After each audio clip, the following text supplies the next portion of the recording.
The Khalji dynasty. The Khalji dynasty, अगर हम Khalji dynasty के बारे में बात करें तो गुलाम या मामलुक या स्लेव डायनेस्टी के जस्ट बाद ये आती है। और जलालुद्दीन खलजी जो है इसका संस्थापक माना जाता है। तो जलालुद्दीन खलजी जो हैं इनका जो रेन रहा है यह 1290 से 1296 तक रहा है, क्योंकि उससे पहले बलबन ने शासन किया था। अब बलबन के बाद कोई ऐसा स्ट्रांग लीडर या किंग या सुल्तान हुआ ही नहीं जो कि स्लेव डायनेस्टी को संभाल सके। तो ऐसे में जलालुद्दीन के जो है अपने आप को सुल्तान, खलजी डायनेस्टी की स्थापना की और अपने आप को सुल्तान बना लिया। लेकिन जलालुद्दीन उतना स्ट्रांग रूलर नहीं हुआ।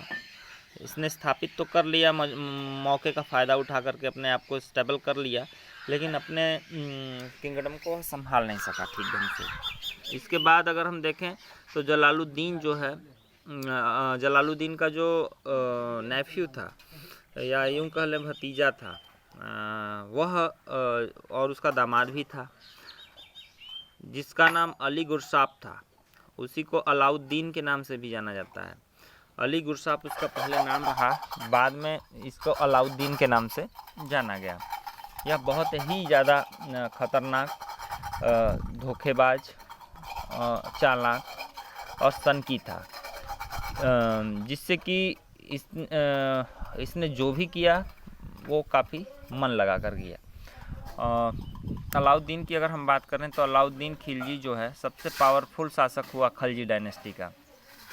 और अलाउद्दीन ने गुजरात, मालवा तक अपने एम्पायर का विस्तार कर लिया था, बहुत दूर तक।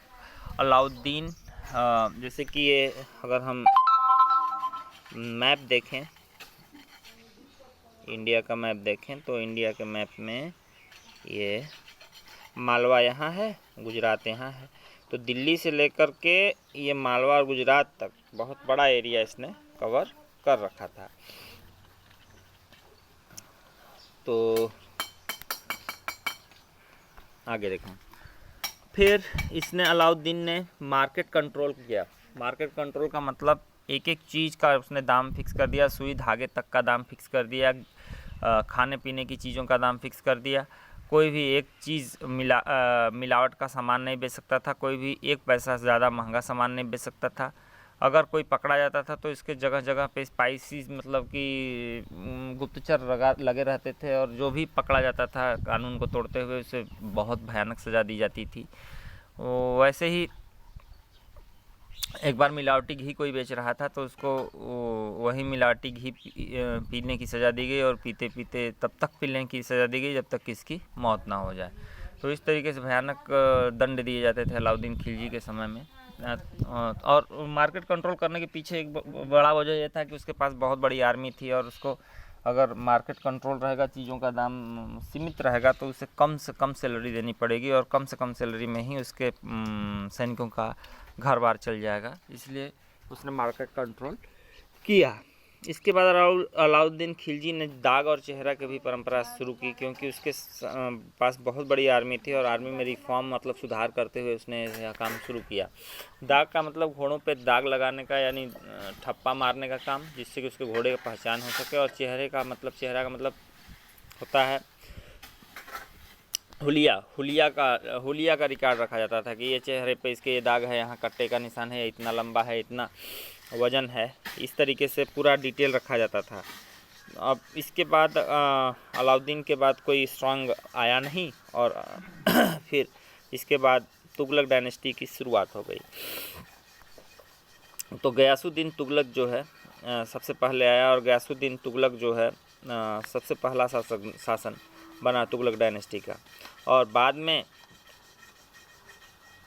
बाद में इसका जो बेटा था, वहीं जिसका नाम मोहम्मद बिन तुगलक भी था, जिसे जूना खान के नाम से भी लोग जानते हैं, वह शासक बना।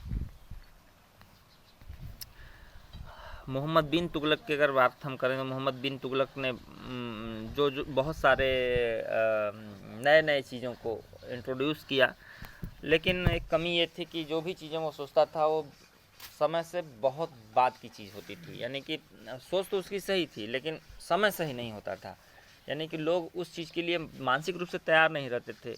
उसकी योजनाएं काफ़ी महत्वाकांक्षी होती थी लेकिन बात यह है कि वो उतने ढंग से उसे इम्प्लीमेंट नहीं कर पाता था या उसमें कुछ कमियां रह जाती थी। जैसे कि मोहम्मद बिन तुगलक बहुत शक्तिशाली शासक तो था ही, और उसके आइडियाज़ फेल हो गए क्योंकि कॉमन पीपल उसे समझ ही नहीं पाए, या फिर वह समय से बहुत ज़्यादा एडवांस हुआ करते थे। जैसे टैक्सेशन इन दोआब, तो उसने दोआब, दोआब क्या होता है, जैसे कि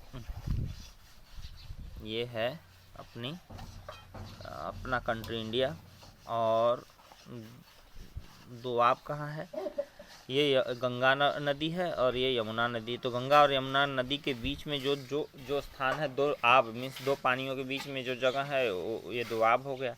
तो इस दोआब में काफ़ी ज़्यादा अन्न उत्पादित होता था। तो इस दोआब का में उसने टैक्सेशन ज़्यादा कर दिया, टैक्स ज़्यादा बढ़ा दिया। लेकिन टैक्स ज़्यादा बढ़ाया, कुछ सालों तक बहुत अच्छा से चला, कोई दिक्कत नहीं हुआ किसानों को। लेकिन जब सूखा पड़ गया तब भी इसने टैक्स नहीं हटाया, 3 साल तक सूखा पड़ा तब भी टैक्स नहीं हटाया, और इस तरीके से मजबूर जनता इसके खिलाफ हो गई। एक गलती।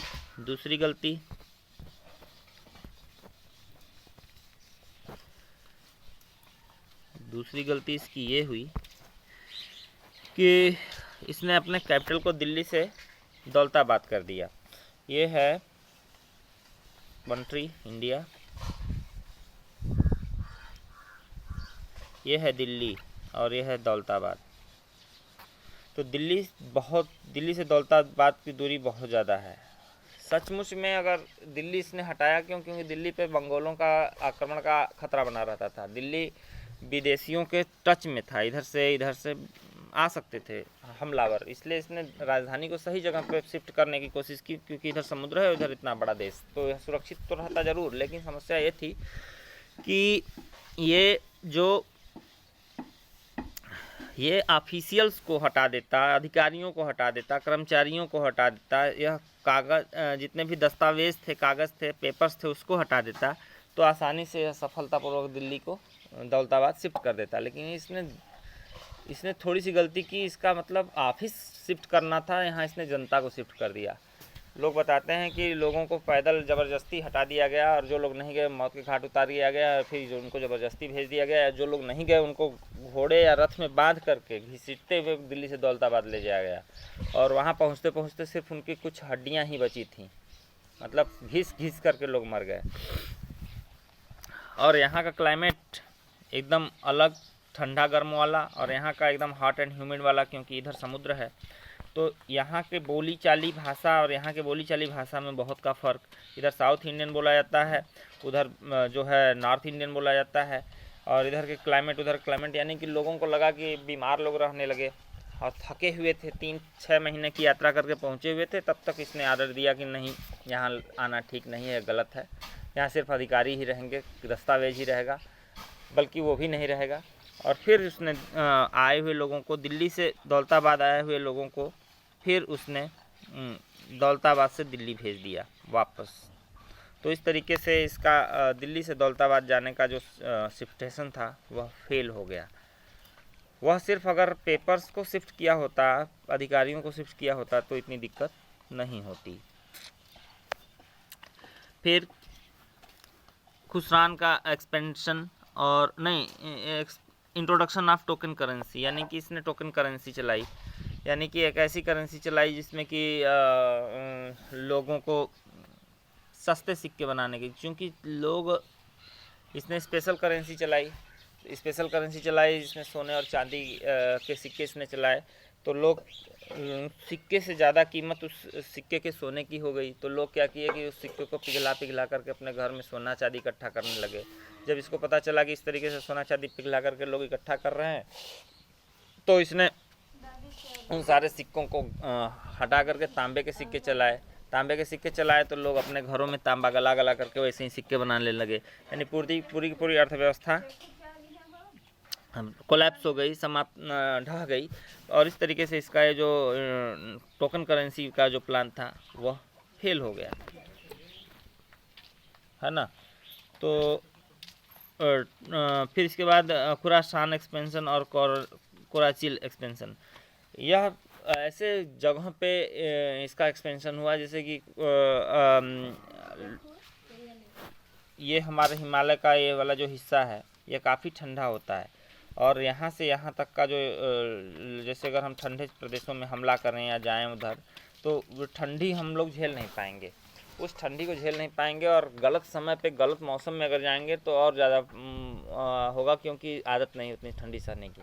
तो ऐसे में वहाँ गए और वहाँ पे बहुत सारे सैनिकों को कैजुअलिटी हुई, बहुत सारे सैनिक मारे गए और इसको बहुत सारा नुकसान हुआ। तो इसकी जो योजनाएं होती थी वह बहुत सी योजनाएं इसकी फेल हो गई। अब फिरोज़ शाह तुगलक की अगर हम बात कर लें तो फिरोज़ शाह तुगलक जो कि 1351 में से लेकर 1338 तक रहा। तो फिरोज़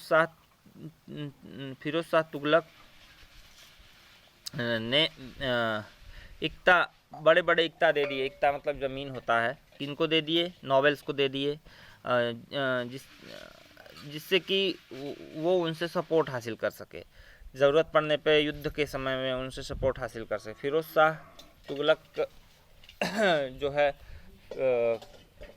फिरोज़ शाह कोटला का नाम आपने सुना होगा, ये दिल्ली का एक महान शासक रहा है। और फिर इसकी माँ जो है सुनार थी और इसके पिता मुस्लिम थे, तो लोग इसको मानते थे कि यह पक्का मुसलमान नहीं है। अपने आप को पक्का मुसलमान साबित करने के लिए हिंदुओं को सताया करता था, मारा करता था, काटा करता था, जिससे कि अपने आप को सच्चा मुसलमान साबित कर सके। यानी कि यह एक लेकिन इसने बहुत सारी योजनाएं चलाई थी, जैसे नहरों का विकास करना, सिंचाई के साधन का विकास करना, नदियों से नहरों को निकालना। इसने कई विकास के कार्यक्रम भी अपने समय में चलाए थे। अब अगर हम तैमूर के इन्वेंशन की बात करें तो तैमूर जो है सेंट्रल एशिया से आया हुआ था, यानी कि ये है अपना कंट्री इंडिया, तो इंडिया के उस पार से सेंट्रल एशिया इधर कहीं से, एशिया के ये वाला एरिया से इधर से कहीं आया हुआ था ये। तो तैमूर को तैमूर लंग भी कहा जाता है, क्योंकि तैमूर जो है लंगड़ा था पैर से, लेकिन पूरे दुनिया को जीतने के लिए चला था। तो उसने दिल्ली को लूटा और लौटते समय खिज्र खां को यहाँ पे अपना डेपुटी यानी कि अपना सहयोगी, अपना छोटा अधिकारी बना करके यहाँ से लौट गया। तैमूर लंग का ही वंशज था बाबर, जो कि अफ़गान से जो कि तुर्कमेनिस्तान से आया हुआ था, जिसको इब्राहिम लोदी आगे जा कर के बुलाएगा।